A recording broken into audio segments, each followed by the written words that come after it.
Some call Bregna the perfect society. Some call it the height of human civilization. But others know better. The good childs built Bregna to ensure us a future. They built the Relical, a memorial to remind us of what we've survived. They built walls to protect us. They tell us that outside, nature has retaken the world.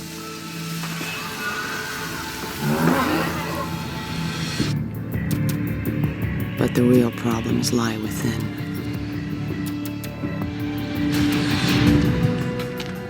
We are haunted by sorrows we cannot name. People disappear, and our government denies these crimes. The good child regime provides for us as long as we stay quiet. So we trade freedom for a gilded cage. But there are rebels who refuse to make that trade, who fight to overthrow a government that silences us, who fight in the name of the disappeared.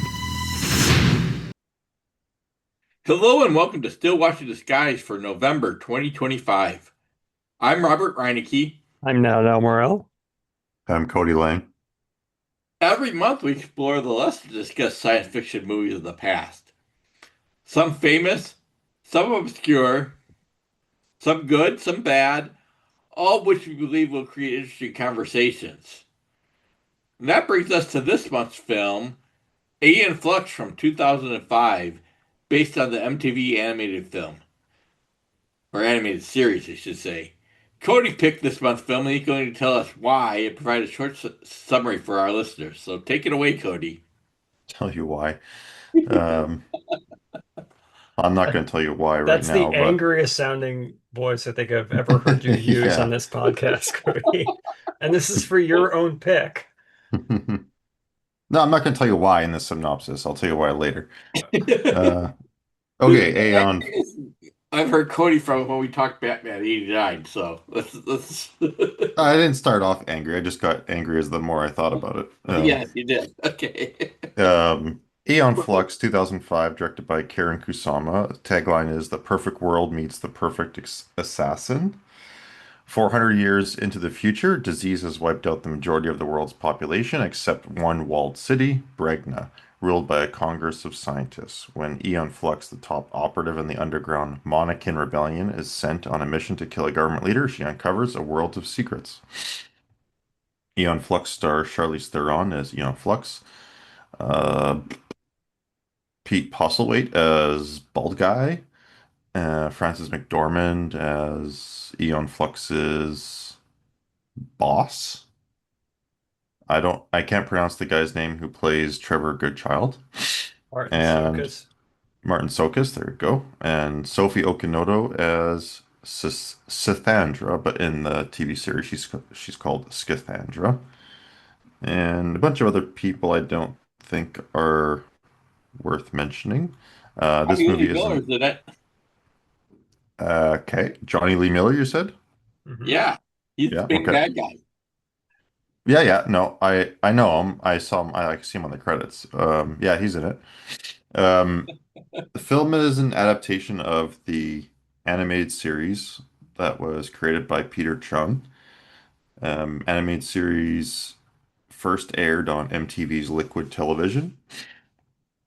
Um, First two seasons were basically silent, uh, not silent films, but they didn't have any dialogue. They were more just action set pieces between like 2 minutes and 5 minutes long.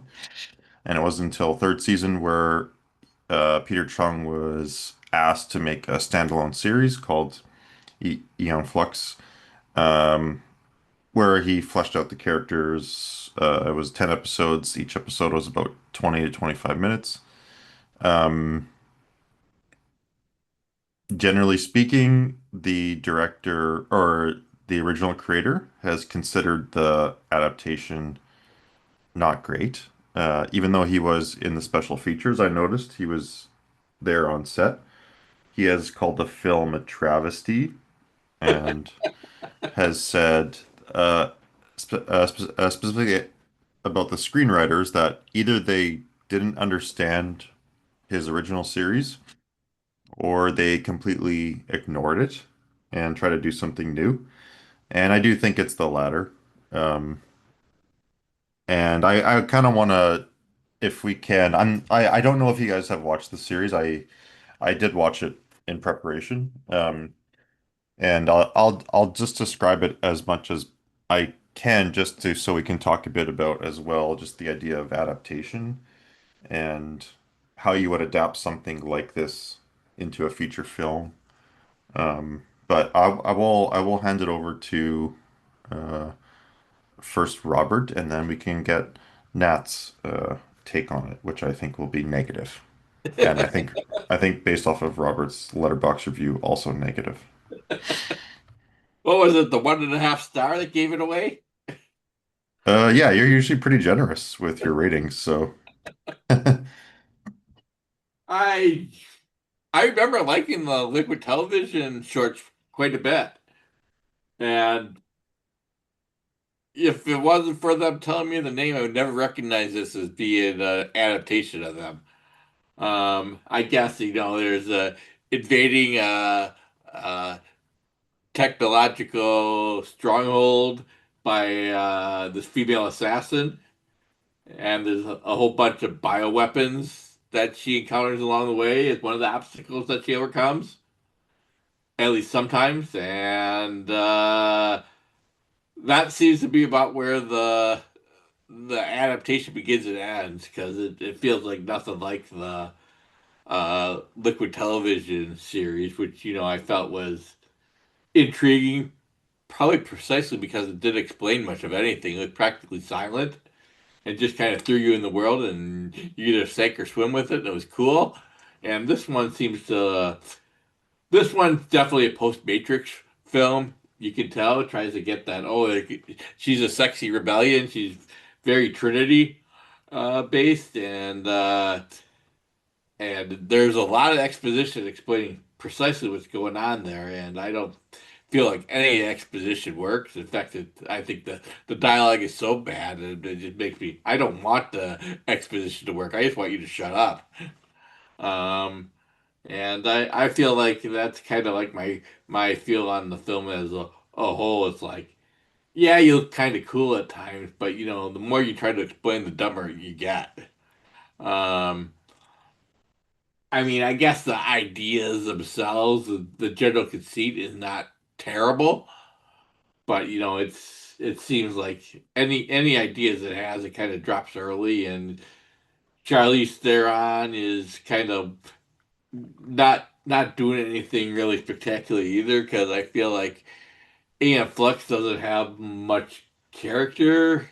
I'm talking about her character, not the name of the movie. But I mean, even the action is pretty underwhelming. I mean, there's a lot of them. Oh, she does a flip, and then she like shoots the machine guns in a circle at the generic guards that are coming at her, and that's about it. Um, there's not much to say about that. There's really not a whole lot memorable about this, and I was bored quite a bit of the time. And they have something about her being like a reincarnation of another character, but never cared about either of those characters a whole lot. And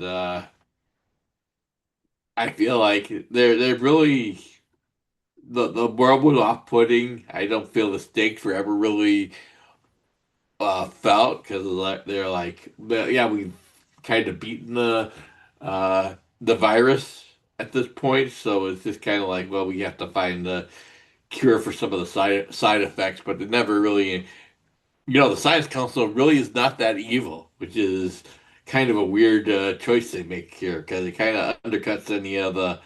I really want her to win. It's like, yeah, if she wins, it's fine. If she doesn't, well, it's probably okay too. And I kind of felt that's like I could take or leave the whole movie, because there are no stakes for me to really get invested in. So yeah, that's my thoughts. I mean, even Charlize Theron isn't great, and I usually like her. So what do you think, Nat? Yeah, I'm pretty much in the same boat. I was fairly bored watching this. I don't remember any lines of dialogue. There was a lot of exposition, but I don't remember much of it at all. And even with the prologue, even starting out, I was already like, this is already starting on like the wrong foot. Like seeing something that's taken or adapted and inspired from a series that had like a lot of very striking imagery and very stylized characters and a really cool palette. Going from that to black background and white text and then narration are all of the elements that basically more or less would be non-existent in Hmm. in the series, or at least like not anywhere near like the high points of it. Um, they do start out with like the eyelash piercing a bug, which is an image from the series, but that's not the sort of image that you would see frequently throughout the movie either. And yeah, it looks pretty pretty vapid. There's a couple of scenes. I think the one is where she almost falls onto the blades of grass, which are super sharp, which I also remember being very prominently used in the marketing for this film. And that one I remember maybe because it was just used in the marketing in the film, but those are little things where at least it's trying to live up to I think some of the strengths of the source material, but it's not something that the movie really builds much on. I agree that Charlize Theron just doesn't feel like she's that well cast in this role. Everybody is pretty flat. I'm glad I'm not the only one who, at I think halfway through the movie, I my one of my notes is, wait, are the bad guys actually bad? Like, what makes them bad, or why are they bad again? Um, and I've forgotten like why even bother taking down this dystopia. And It's even not the really that dystopian, is it? no, it's really not. Like, sorry, and it is kind of like, wait, what's the problem here? I think they say, well, now the group has started abducting people, and you have like a somebody from the government abducting someone in broad daylight among a bunch of other people and leaving behind their vibrant red scarf. It's like these guys clearly aren't that good at abducting people. This is not a good idea. And it's Uh, not really even like a majority. I mean, maybe if it was it's the council as a whole doing it, but Yeah, it's like one or two people disappear. Okay, that's not too good, but they also don't really say much about what they're doing with these people, at least initially.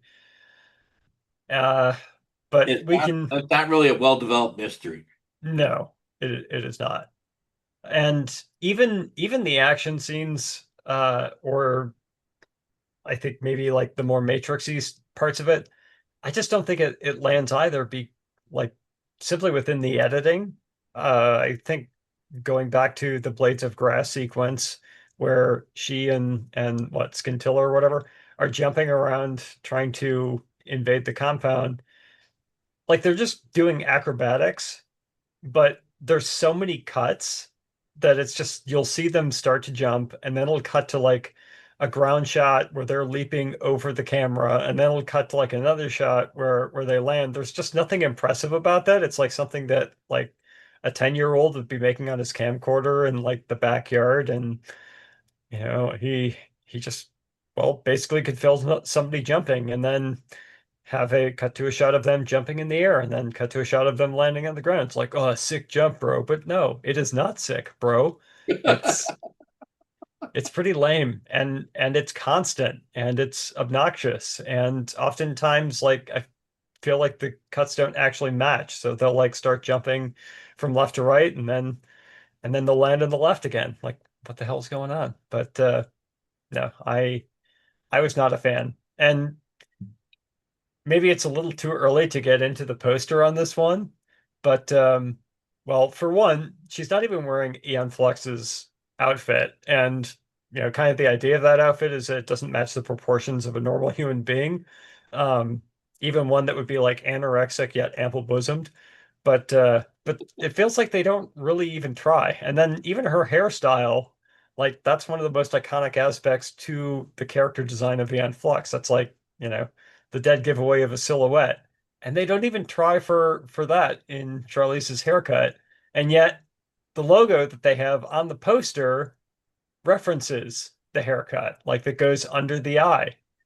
So what the hell are they doing? Like what what are they trying to reference? Why even call attention to it when it's something that you don't have in your movie? So I think they actually do try to do the hair in the movie, but it doesn't really work. No. They do, um, or how to put it, like They kind of try to by they just try to giving do like, it with her bangs, but yeah. in the cartoon, she actually has very long hair, Hmm. and it's just styled in like this weird, like curvy way. Hmm. Um, Not that it really matters. Are you sort of at your end there, Nat, or do you have more to bring up? Mostly the end, but yeah, no, Yeah, they okay. do try to go for it, but then again, like the symbol or logo or whatever image that they have on the poster itself is of the one where like the tuft of hair or the twist of hair like goes Yeah, under yeah. the eye. No, yeah, I can understand from a marketing point of view why they would do it, but this kind of gets to the point that I want to bring up, in the, like in this discussion, which is that this and this is one of the things why I find adaptations interesting is that a lot of adaptations when you go from one medium to another, Hmm. like especially when there's like almost 20-year gap, or maybe not 20 year, like maybe like a Like 10 15-year years. gap. At Yeah. 15. Yeah. Um, is like this doesn't even need to be called Aeon Flux. Like this could have been Yeah. called like just a generic space name or a sci-fi name, and it wouldn't have mattered. Like in terms of the story, I mean, like it would have mattered in terms of like getting it greenlit for film and for marketing and all that stuff. But this is so different from the original series, um, in almost like every way possible. Like Hmm. that it's just a bizarre adaptation, and I do think that things can be adapted well, um, when you change mediums or media. But this is one where it was like it's like clearly like just the most Hollywood way of doing it, where it's like we need to make something that's kind of like an action film that is kind of like The Matrix, but ends up being more like a Paul W.S. Anderson Resident Evil movie. Which again are also weird adaptations of a video game that really are so different, from the video games. And like I don't really know like I don't recall what this was like when it came out. I did read that it didn't do very well financially or critically. Um, I didn't mind watching it, but I don't think it's like a good movie. And I think, especially in terms of the action, I think that's where it kind of fails. Though the one element I do like about it is, the locations of Berlin. I think Yeah, are kind I like of that are kind about of interesting. Originally they were gonna do it in Brasilia, which is an interesting location because it's a very urban city, but it then is surrounded by a jungle, and that I think would have made sense with what they were trying to do. Um, what I don't like about the location, though, is that the creators, especially in special features, were saying how, oh, they thought it was like a happy accident that they chose Berlin, and Berlin was the site of, this split city. Um, and they thought that they were kind of making a commentary about it, but it's like, no, this doesn't no, you're not work going at all. This doesn't work at all. Um, Wings of Desire and is making a commentary about it. yeah, like like like there's nothing intelligent this film is saying about like East and West Berlin. No. Um, and so yeah, like I don't think it's a great film, but I do think that like it's on the other hand, this series, and I'm not sure if you guys have watched any of it or if you just seen snippets. I haven't watched it in a long time. I've Okay, seen have it. you seen it now Yeah. or just seen like yeah? Hmm. Okay, yeah. So you're familiar with like so like basically for those who are listening, like each episode is fairly standalone. Um, in the third series, I mean, and I think any episode could have worked as the basis for a movie, um, a 90-minute film. Like if you were to pad out and maybe do a bit more, add a bit more plot. But I don't think it's the type of series where you can say, "Oh, I'm going to do everything that was in the series." Like there's not one arc that's being told. It's really every episode. It's just a singular story where I feel like the creator is not really interested in this world so much. He's more using this sort of like sci-fi backdrop of Bregna and the Monacan resistance as a way to tell other stories, other types of sci-fi stories. And that does not come across at all in the film because they're trying to give Aeon Flux a backstory. They're trying to make a romance with her and Trevor. Um, the character of, not that it really matters, but like the character of Trevor Goodchild in the series is so different from this. Hmm. Um, and same with Aeon Flux, but like, yeah, whatever. But like, I feel like Trevor is almost the other main character of the series, and they just don't even really, seem to understand that at all in this adaptation. Um, and the last thing that I feel is lacking is the series had a very sort of like kind of dark sense of humor that I thought was quite funny. And this film takes itself way too seriously, and there's no humor. I'm sure if they would have attempted humor, it would have failed. Um, but I just feel like this is like the just like one of the most like Hollywood examples of like how to do an adaptation.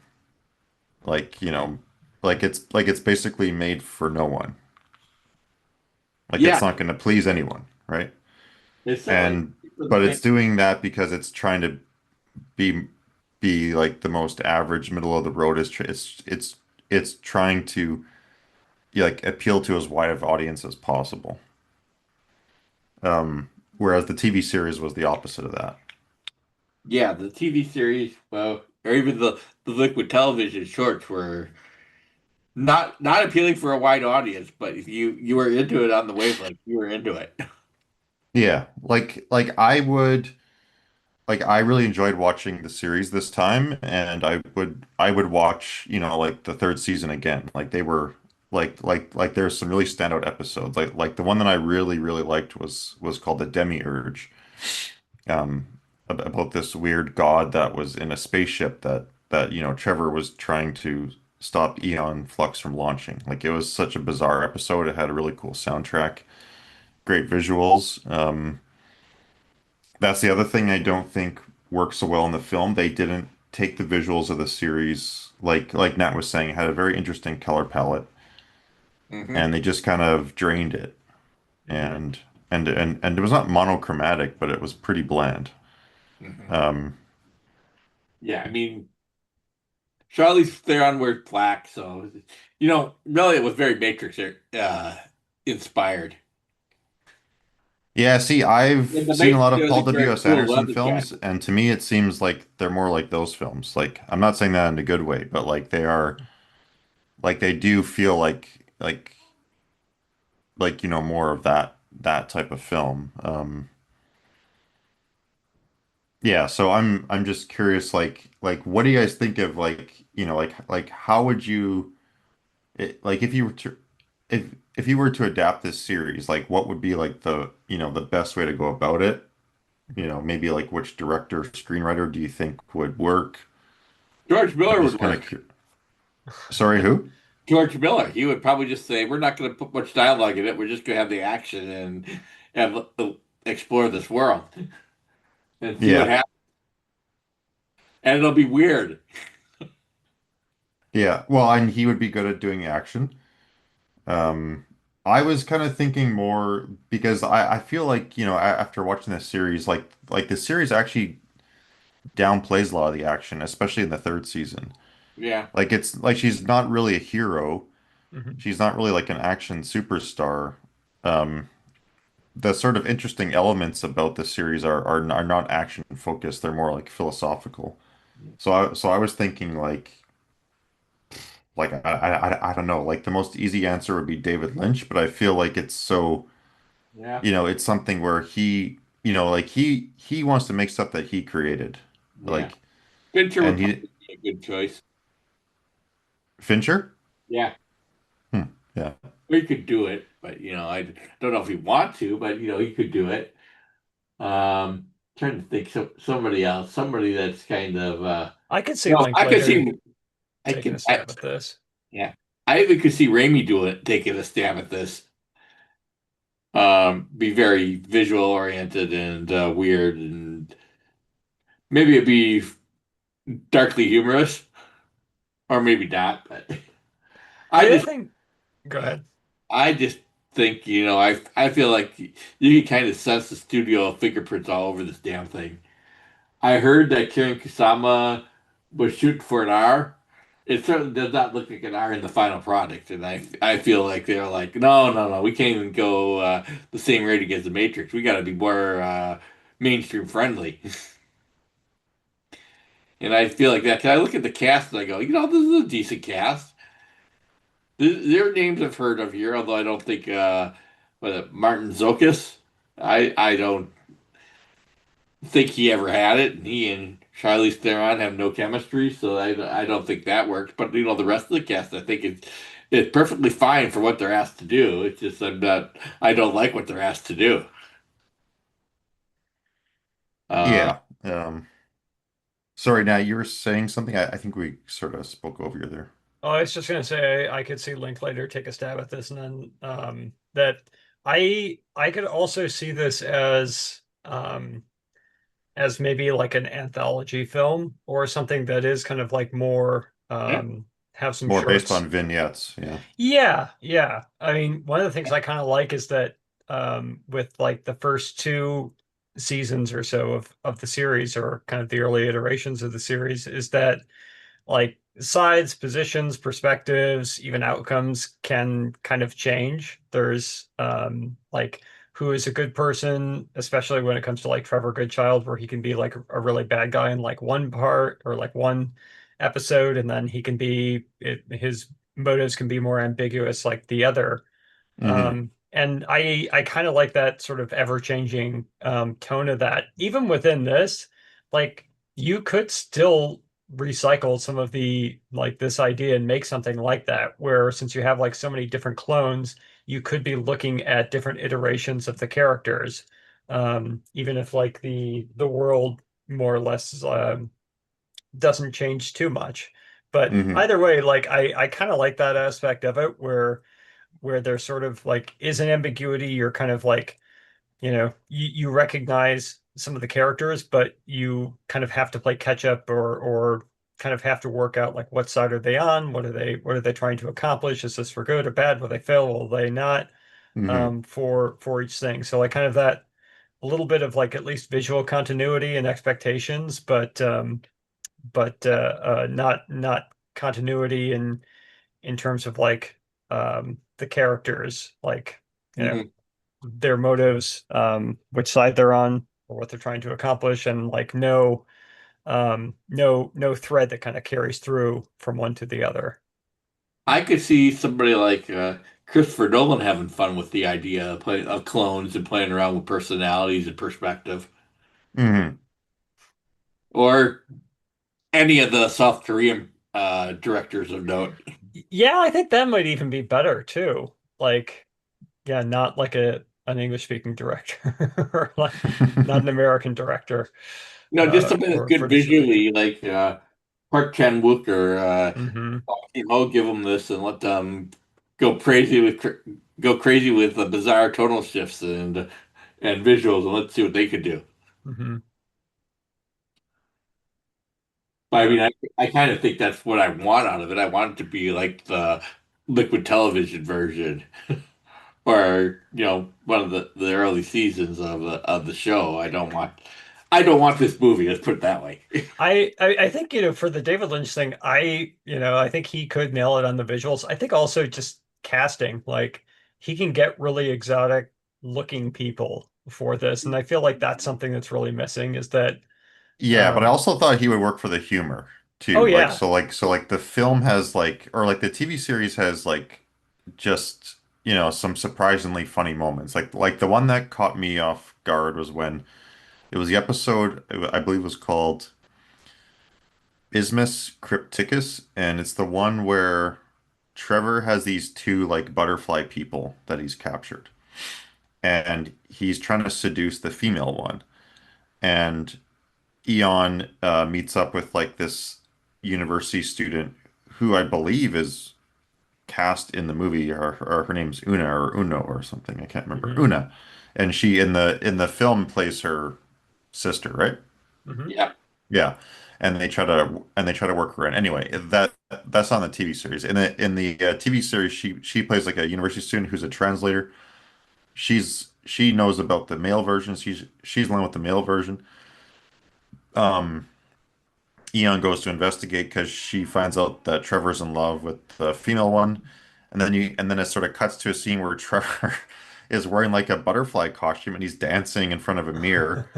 And then Eon, walks in on him, and she's like, "What the hell are you doing?" And then he's all embarrassed. Like it was just a weird scene. Um, and like the whole episode, he's just like kind of falling down with this stupid outfit on, and it's a pretty weird episode. Like it's a bit surreal. Um, That does sound and appealing. yeah, and it's cool, but it's something like like where that sense of humor, I feel like yeah, maybe don't adapt this one episode because.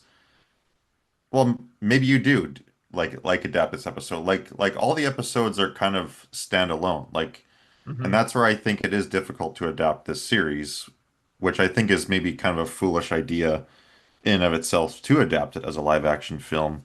Mhm. Um, because usually when you use something like take something from this series, you're trying to make a film that captures, let's say, all the series in some way, which is Yeah. probably Well, not a great idea, but that's what they try to do. And whereas each of these episodes, there is some sort of weird story that's being told, and it's really not about Aeon Flux Hmm. in these episodes. Like you don't learn that much about her in the series. You don't learn much about Trevor either, and you don't learn much about this world. Like no, like it's just, like that it's just like all you learn about is that it's just like, there's all these weird sci-fi elements going on, and you know a little bit about Bregna, but not much.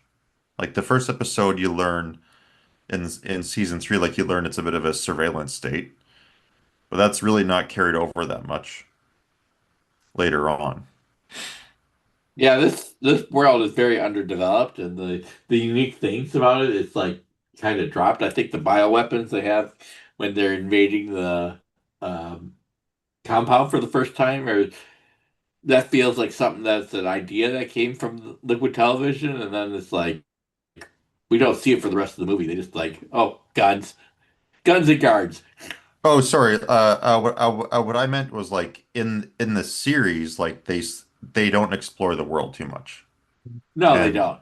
And and that's why in the movie, like they're trying to make a backstory about these characters. They're trying to make the whole thing about Bregna, about the Bregna Society, but that's not what made the series good. What made the series good was they used that to jump off and do explore other ideas. yeah, and Um, I don't think they explore any ideas really in the movie. I mean, yeah, they have the kind of a rote backstory for mhm. Aeon Flux and Trevor, and but it's like I feel like I've seen that idea before, or at least the idea that like, oh, you're a clone, but you still have memories. That feels very familiar and rote, and not actually how it works. So it's like, Mhm. yeah, so Trevor's not that bad apparently, or is he? But no, no, he's not that bad. Yeah, Flux isn't that bad, and it's like. Yeah, we Nobody's have a that bad. Like, the council's not that bad, so the Monarchians aren't that bad. So who is bad? The world's not that bad. It's really kind of a nothing burger of stakes and rooting interest. I mean, Johnny Lee Miller is a bad guy there, but like even him is like, well, yeah, he doesn't want to find a cure for the sterility, even though the cloning thing works fairly well, apparently. But okay, I guess there's that. You would think even with the cloning that they would have found a way to do some gene splicing because I'm not sure where some of these technologies get come from anyhow. Like those kind of behind the show that shoot poison darts, they seem like a biotechnology. So there must be some sort of genetic engineering going on. So what's the problem? mhm. Hmm. And it's kind of funny that they got Karen Kusama. I guess this is their second movie. And I've seen her first movie, Girl Fight, and I like it quite a bit. But it's kind of like, why would you go from a little independent film like that to a big special effects spectacular like Aeon Flux is attempted to be the next Matrix? I mean, I have no idea. Yeah. I know it wasn't a big. I mean, I guess the Wachowskis had a very quick step up from Bound to it's Matrix their second movie. I think so. Yeah. Yeah. Yeah, I guess it's a similar, but they had worked on other stuff, or at least they were familiar with other stuff, and it took a while before WB handed them the green light, and they didn't go directly from an independent film to that. Hmm. Yeah. I've I've seen her other films and I did and I didn't mind them. Um, but yeah, Yeah, this one just yeah. seems to be like it's yeah, very very studio driven. Yeah. Like, how can we do the Matrix, but not do the Matrix, but have some like IP name recognition? And here we go. But it feels like they didn't know what to do with female protagonists at the time. They knew Trinity was big, and this is about the same time as that Laura Croft Tomb Raider film was made too, and that didn't nobody really liked that one either. Oh right, yeah. Actually, to be honest, Trinity gives me more Aeon Flux vibes than Charlize Theron in this film. Yeah, I think that's fair. I think that's fair. So she also has a more unique look in the film than Charlize has. Okay, she has dark hair and some Hmm. bangs, and there's nothing else that's really unique about her. Yeah. Not Yeah. yeah. Is she even wearing leather in this? Because I feel like I don't think she's wearing leather. no. And that's one of the cool things, at least like animation wise, but also just lighting wise, is all the different like reflections that you can get from leather. Yeah. Um, that they get from Trinity at least, and in the series too. But Yeah, and they use the heavy green lighting on or green color grading in the Matrix too, and that helps. mhm. And this one's pretty bland. What you see is what you get, basically. I feel in Aeon Flux movie, and Trinity also likes to wear those shades, and those shades are fun. Yeah, I mean, Charlize Theron's a good-looking woman, and I mean the costume is fine, but it doesn't really scream action heroine to me. No. Yeah. No. The other thing in the film that they're trying to make a reference, so they tried to do the eyelash thing, which from one of the first episodes, which I Hmm. think totally fails in the film. It doesn't, in the first episode, it's meant to just be a creepy image. Right. And here it's just meant to be like, oh, she can control her body. I don't know, like like it's just like it just exists in the film to be a reference, which I don't like. And the other one that I thought was kind of pointless was the well, in the film she's called Sithandra, but in the TV series she's called Scaphandra, and she's just a sort of like like a mutant or cyborg or something where her legs or her feet have been replaced with hands. Um, Hmm. and she's not really in the episode too much. In the TV series, she has some kind of memorable, scene, but in the film, she's meant to, has a bigger role. But I don't. But yeah, that's where I don't think I just don't think they knew how to adapt this, properly. Yeah, and I think the studio was not backing the director on it. I'm looking at the Wikipedia entry, and basically it says that Kasama finished the film, and then the studio took it away from her and heavily re-edited it. Changed storylines and characters, and they thought that her version was too much of an art film. Well, this is pure trash. So any decent version would be an art film in comparison. Yeah, Right, but I feel like from the script though, like it's just very hard to do much with it. yeah. Like you would have Yeah, been kind of pigeonholed anyway, right? Hmm. yeah, I Like would so think. so like yeah, like just take another example from like one of the series. Like look at this episode. It was 4 from season 3. Uh, a last time for everything. Trevor has perfected copying humans. Determined to put an end to his operation, Eon and her fellow agent Scaphandra, a double agent for Bregna, whose feet have been replaced by hands, cross the border into Bregna. As Eon rushes towards Trevor's base of operations, Scaphandra is captured, blah blah blah blah blah. Then it becomes that Eon is trying to inflict maximum pain on Trevor by exchanging places with with her copy. So she's using that to toy with Trevor's feelings because he's made a copy of Eon so he can do whatever he wants. She's replaced herself with the copy so then she can then mess about with Trevor's head.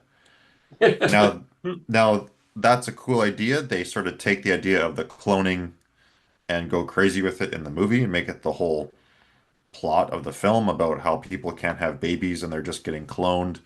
And then every time someone has a pregnancy, it's some convoluted plot of giving them birth to themselves or whatever, or something stupid like that.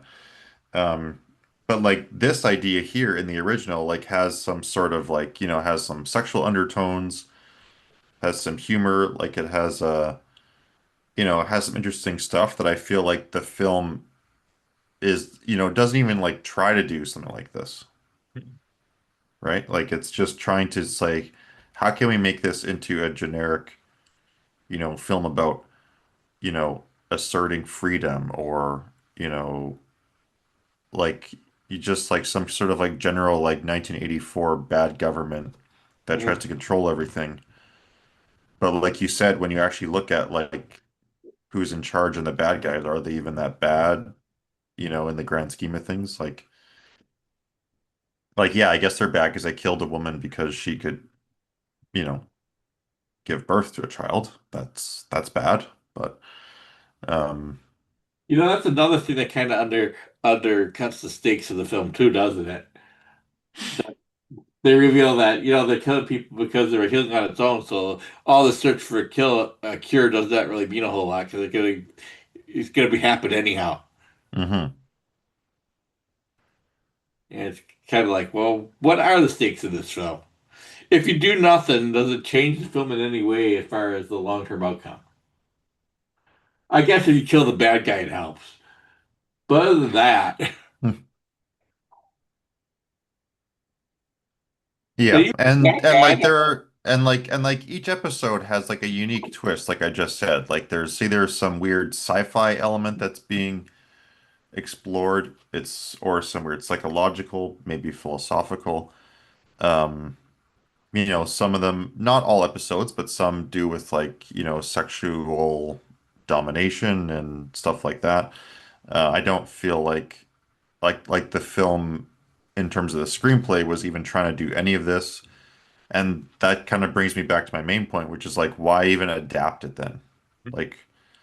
Like, why not just make a sci-fi story? And like the answer is because Hollywood wants to attach their projects to some sort of IP instead of making a new film or like a new idea.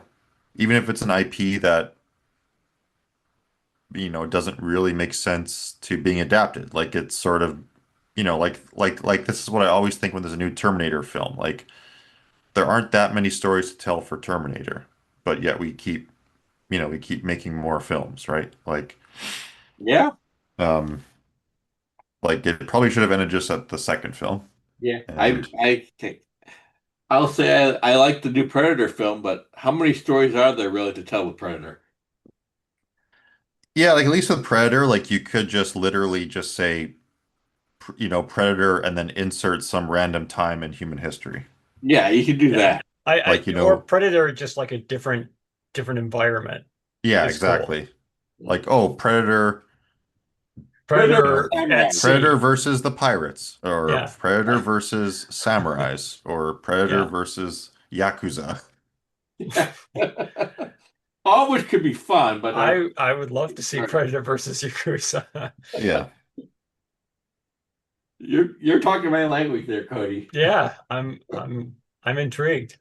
But no, I get your point too. And like the weird thing is too, if this is more or less being greenlit as like a Matrix ripoff, I am kind of surprised that they don't really do much in terms of the action. Like they don't really have very, very big set pieces, and they spend way too much time on trying to build up the world that neither the fans of the original series were interested in, nor probably like the screenwriters, nor even the executives. Like Hmm.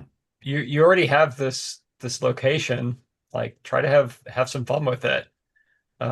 Either through like just directly ripping off, say, Matrix style set pieces, or even just having like some fun or sexiness with it. But yeah, this is just kind of drained of everything.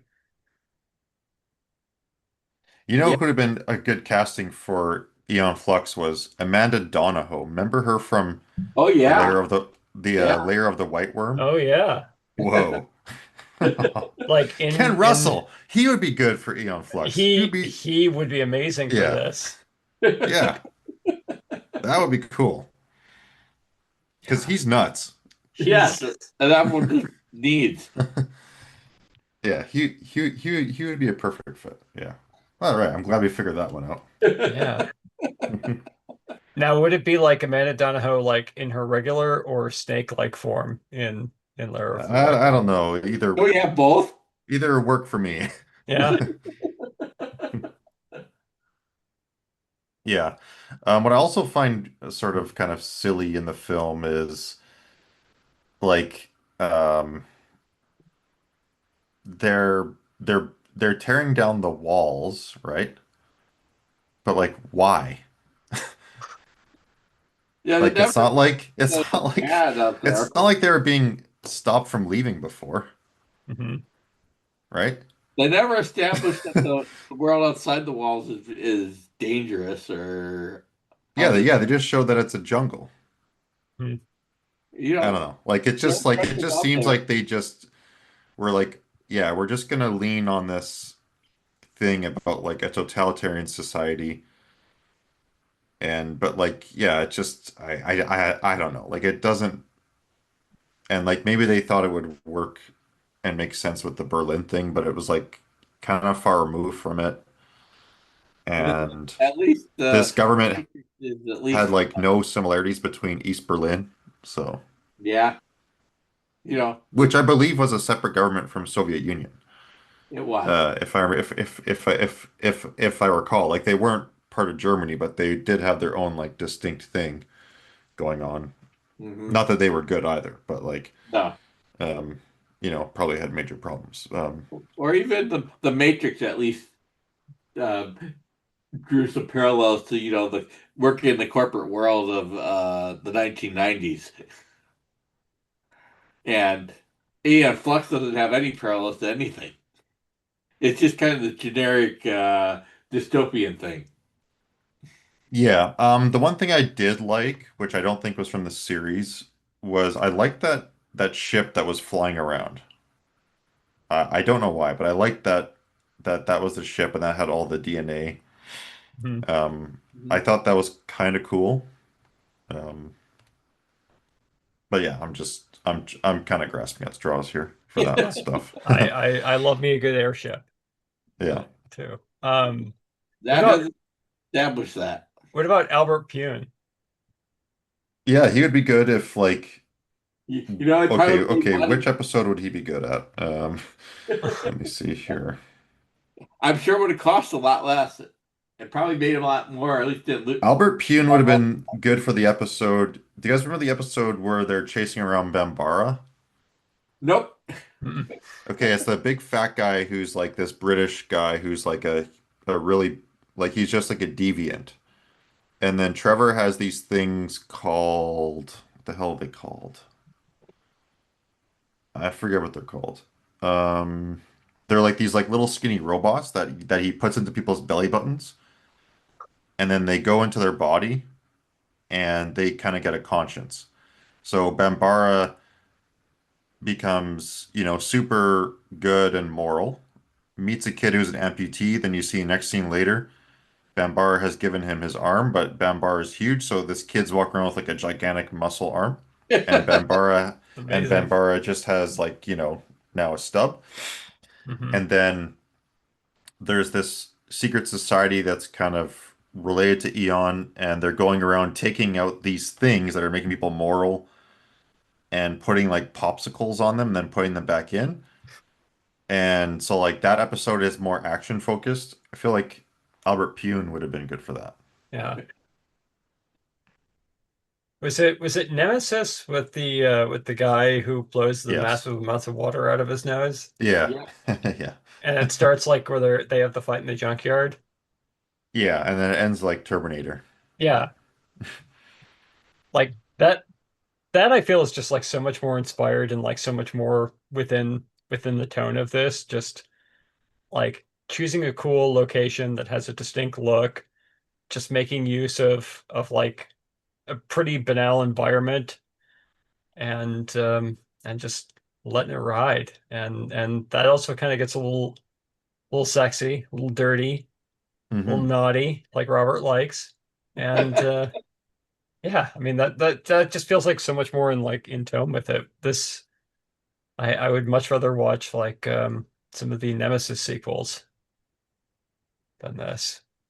But Well, Yeah. maybe those that they will come up on future podcasts. I hope so. I was gonna say like normally when Cody kind of does his version of the slumming, like these tend to be pretty badass, and we get these pleasant surprises, even if they don't have Rutger Hauer in them.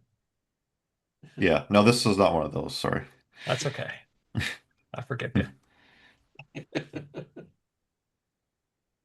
Well, I don't know if I have anything more to say. That's it for me. You're just Yeah. gonna probably. I just would encourage people, if they haven't seen it, to watch the original No. series. It's Oh, okay. really, really cool. Not the film, but the original series. And um, I'm not sure what you guys think of like, similarities in artwork. I thought of obviously heavy metal, but Hmm. um, Mhm. what's the guy's name? The French artist, Mobius. Mobius. Oh Yeah, yes, I thought a John lot of Farrar. his, Hmm. yeah, I thought a lot of his drawings, and I've never read one of his books or anything. I've just seen pictures, but I thought his look was, kind of very similar to the series. Yeah, I'll have to recommend something for you then, Cody. really. Okay, so you've read his stuff, I've read some of his or stuff, and there's okay. a one called "The Long Tomorrow" by Dan O'Bannon was the writer on it. So he met him on when he was doing Jodorowsky's Dune, and they combined to do a story for heavy metal. And Ah, you would dig it. interesting. Okay. You So can. did Mobius write for heavy metal or draw for heavy metal? He did some of that too, yeah. Ah, okay, cool. Okay. Metal Hurlant is the name, but the original French version, but still. Yeah, gotcha. Mobius also drew a pretty cool Silver Surfer story with Stan Lee. Oh, interesting. Okay. At least the art is cool in it. But now we're starting to drift, aren't we? Yeah.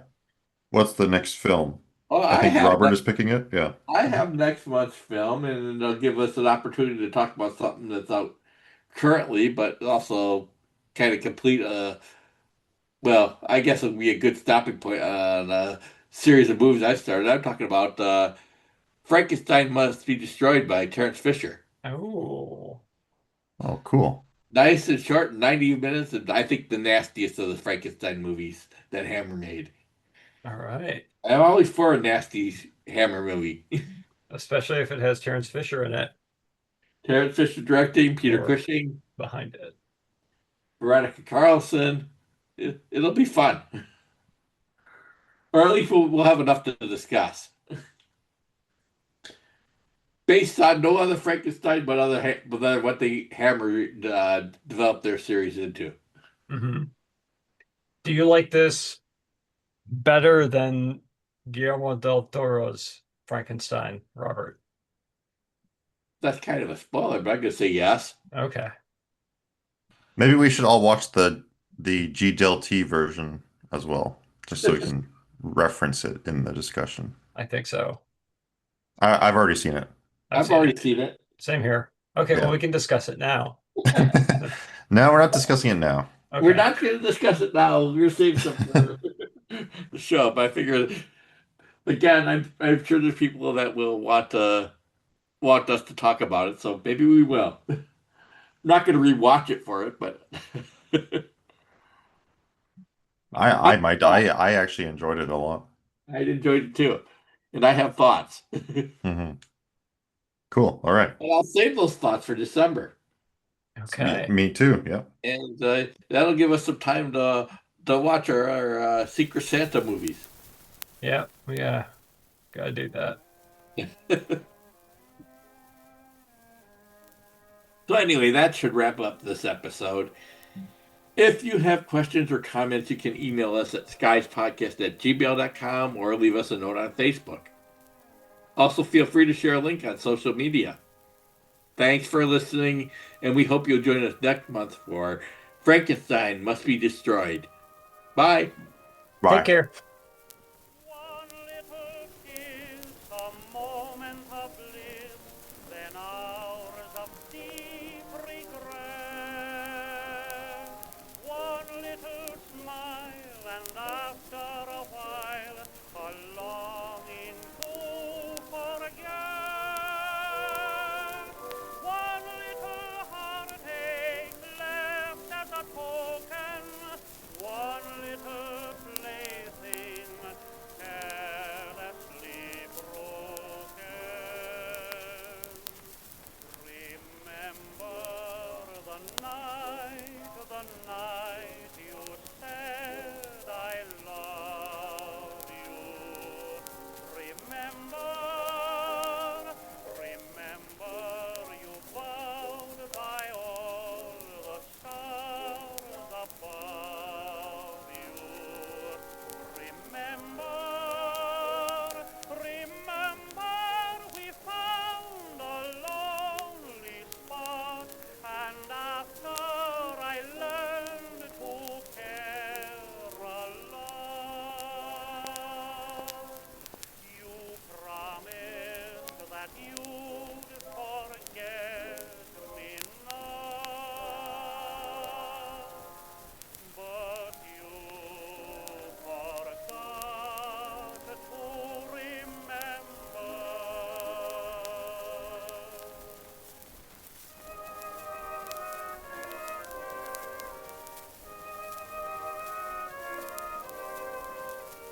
Into my dreams you wandered, it seemed, and then there came a day you loved me too. My dreams had come true, and all the world was May. But soon the May time turned to December. You had forgotten. Do you remember?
Watch the skies, everywhere. Keep looking. Keep watching the skies.